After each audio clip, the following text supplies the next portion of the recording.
इस न्यूज के प्रायोजक हैं देव जनरल स्टोर एवं पुस्तक भंडार, नया बस स्टैंड, मुंगेली।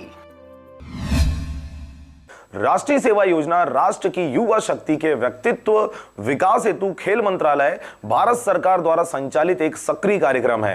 एनएसएस की गतिविधियों में भाग लेने वाले विद्यार्थी समाज के लोगों के साथ मिलकर समाज के हित के लिए कार्य करते हैं, जिसमें साक्षरता संबंधी कार्य, पर्यावरण सुरक्षा, स्वास्थ्य एवं सफाई, आपातकालीन या प्राकृतिक आपदा के समय पीड़ित लोगों की सहायता आदि शामिल है।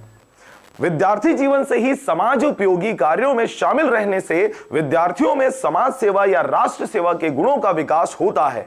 इन्हीं में से राजीव गांधी शासकीय महाविद्यालय लोरमी के राष्ट्रीय सेवा योजना के स्वयंसेवक भी हैं, जिनके द्वारा समय समय पर विभिन्न गतिविधियां कर शिक्षा व समाज के क्षेत्र में कार्य किया जाता है। इसी कड़ी में रविवार को इनके द्वारा लोरमी स्थित जय स्तंभ के सामने ग्राउंड की साफ सफाई की गई, जिसमें महाविद्यालय के एनएसएस कार्यक्रम अधिकारी व अनेक छात्र शामिल रहे।